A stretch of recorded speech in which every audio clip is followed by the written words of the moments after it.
Does Steven Seagal deserve to be on the Mount Rushmore of action stars? Of course, 100%. And I'll tell you why. Superior attitude, superior state of mind. Well, that's not exactly the reason why, but we're going to get into that in a minute. Anyway, if you like Steven Seagal, make sure to hit the like button. If you don't like Steven Seagal, share the video anyway, and whether you like, dislike, or just are indifferent to Steven Seagal, but like 80s and 90s action movies, subscribe to this channel. That's what you want to do. So the reason why I'm making this video, I was kind of motivated by the comments one of my recent community posts had received, where I said, hey guys, make sure to check out the new website, thevikingsamurai.com. Make sure to check that out, by the way, linked in the description below. But I had put an image on that community post, and it just happened to be the Mount Rushmore of action heroes, that picture with, of course, Arnold, Schwarzenegger, Sylvester Stallone, Jean-Claude Van Damme, and Steven Seagal.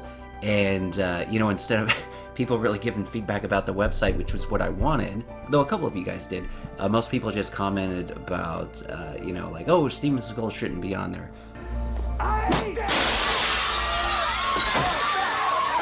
Well, I disagree with those comments, but I'm going to address those just for fun and then explain why Steven Seagal actually does deserve to be on the Mount Rushmore. Here we go.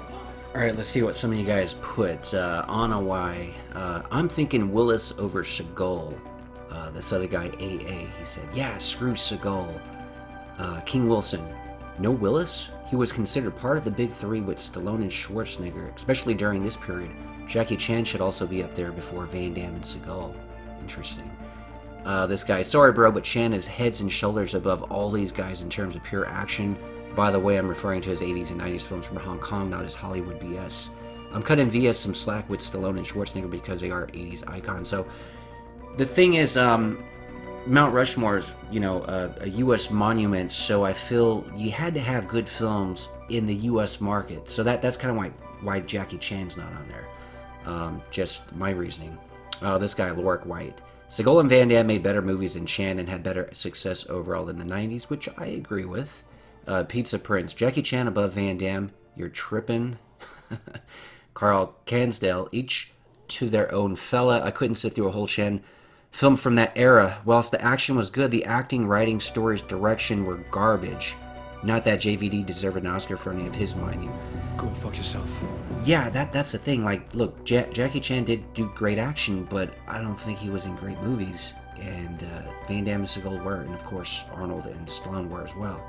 This guy, Dusika Ristic. Where's Bruce Willis? Everybody wants Bruce Willis, man. I'll explain everything soon. Robot Slasher 147. Replace Seagal with Willis. Never. Let's see what else. Norris is not going to be happy about this. I'll talk about Chuck Norris in a minute. This guy, Jackie Chan, Bruce Lee, Bruce Willis, Keanu Reeves, Tom Cruise, Mel Gibson. I love Van Damme and love Seagal first films, but they have no place up there. This guy, Seagal. He doesn't belong on there. I'd put Jackie Chan and Bruce Willis on there before Seagal or Chuck Norris. Listen, why don't we cut this shit? You know who I am. Remove Steven Seagal and put Bruce Willis there. Die Hard trumps any Steven Seagal's films. I mean, Die Hard was good, but I'm going to address all this in a minute. Yippee-ki-yay, motherfucker. Oh, look at this one. Richard Ramirez. Only time I'll disagree with you, Viking. Steven Seagal is a complete joke to be on the Mount Rushmore of action stars. Jean-Claude, Arnold, Sylvester, and Chuck Norris are the real stars. Chuck Norris had one of the most epic scenes in martial arts with the legendary Bruce Lee. That's true. Steven Seagal's a disgrace to martial arts. No, I disagree with that a lot. And then he said, other than that, love your channel. Take care, brother. So, hey man, if that's the only time he'll disagree with me, that's not bad. I'll take it. Though I still will defend Steven Seagal. Look at this guy, Ricky Silo. The fact that you have Seagal on the Mount Rushmore of martial arts is hilarious. Definitely not clicking on the website. What a fraud. Well, so I replied to him. I said, Stallone and Arnold aren't martial artists. This is the Mount Rushmore of action stars. Which he replied, fair point. This other guy, man, I love you for your trolling with Seagal. So smart, so borderline. It's not trolling, man. I do appreciate and like the guy and respect him. But we'll talk more about that later. Matthias Powerbomb. With only 4 slots, it's hard to say who really belongs on the Mount Rushmore of action. I see a lot of people taking issue with Seagal. Understandable. He had a hell of a run, but it was fairly short-lived, and since then his work has been pretty universally poor. I wonder if there's a better option, maybe even an unorthodox one. Would it be sacrilege to suggest Keanu or Cruise? Yeah, it would actually. Again, I'll tell you why. But as far as like Seagal, his career short-lived, I disagree. If you think about it, like all these guys really had a 10-year run, like a good 10-year run. So for example, Above the Law came out in 1988. And I think we can all admit and agree that Seagal had a pretty good run from 88 to 98. Good 10-year run. Same with Van Damme, You talk about Bloodsport, even though it was shot in 86, it didn't come out till 1988. 88 to 98. Good 10-year run. Now, Stallone actually obviously started in the late 70s. He killed it throughout the 80s, did very well in the 90s, so he kind of had more of like a 20-year run. Same with Arnold Schwarzenegger. But really when it comes to a lot of these guys, you take Jason Statham, you take Jet Li when he came to the States, Jackie Chan when he came to the States, like they didn't even have a 10-year run. They had a pretty good run. But in general, if you got a 10-year run, like that, what more can you ask for, as far as like the action and martial arts genre, or even just the action in general. So yeah, I don't think Seagal had a short-lived career. I don't think, that a 10 years of quality films, I think you really can't ask for more than that. Okay, so let me give a quick refresher, by the way, on the Mt Rushmore of action stars, and then also the four guys on there specifically, and then I'll get more into why Seagal actually does deserve to be on there, addressing a couple different criteria, for example. So just a quick refresher on the whole thing. The action heroes of the 80s and 90s. So, and I'll talk more about the era in a moment because that's actually key. The Mount Rushmore of action stars, real life superheroes. Before all the CGI and wire work, at least in America, there existed a time where the actors/stars were in many ways real life superheroes. This was the 80s and 90s, the golden era of action and martial arts films. For example, Jean-Claude Van Damme was a real life karate expert, which is what got him into films like Bloodsport. A regular actor with months of training and preparation in the martial arts could never pull off what Van Damme was able to do in that film. That hurts me just looking at it. Ex-bodybuilding champion Arnold Schwarzenegger was another prime example of a guy who played roles that no regular actor could ever pull off without first having spent years upon years in the gym creating the kind of body that the role needed. Case in point, Conan the Barbarian. The fluidity and expertise of Steven Seagal's Aikido made you believe that the man in the movie was no different than the man in real life, and in many ways, he wasn't.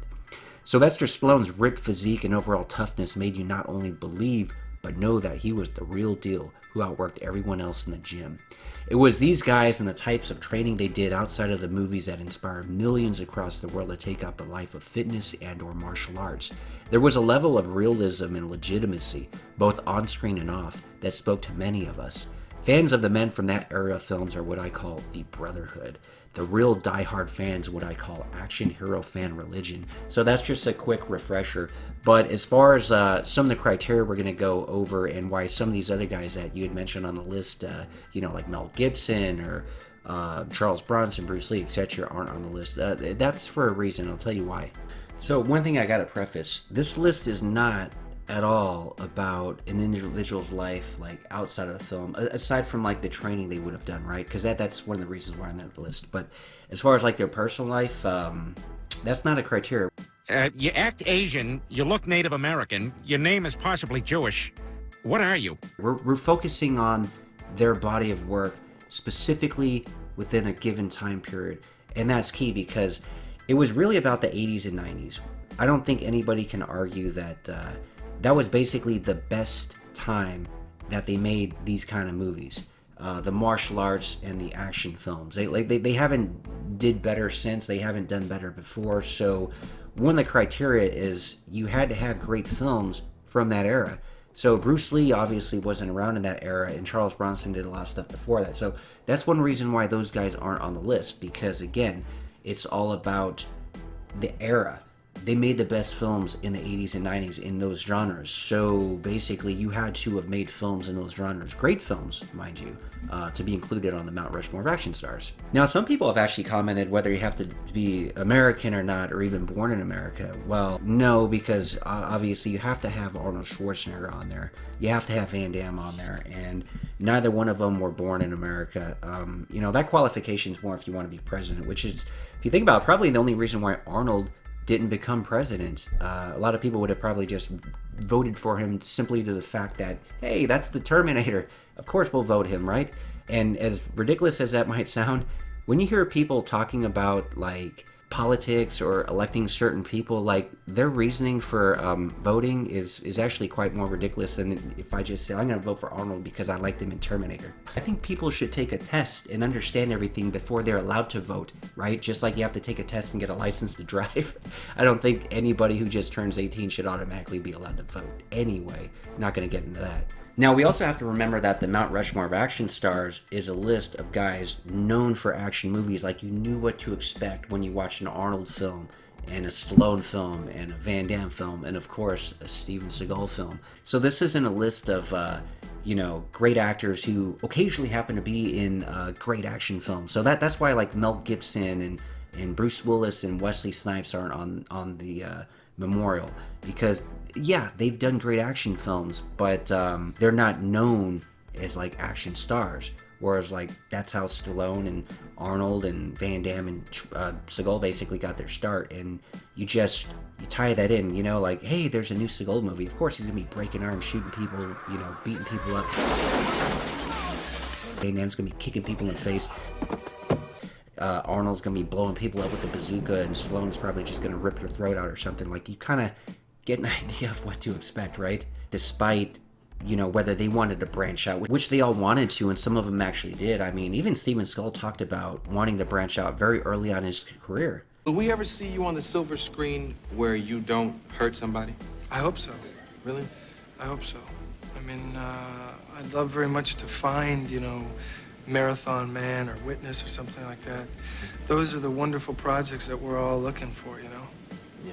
Therein lies the problem, though, is in a lot of ways, these guys are a brand. Like, you talk about a Van Damme movie, you talk about an Arnold movie or a Stallone movie, so it's really kind of hard to say, you know, like a brand, for example, Coca-Cola. You associate them with a drink that's like unhealthy but tastes pretty good, right? And it's got some caffeine in it. I'm sure the company probably does have some products in the more healthy drink department, but when someone says Coke, I'm not thinking, hey, this is a healthy elixir, right?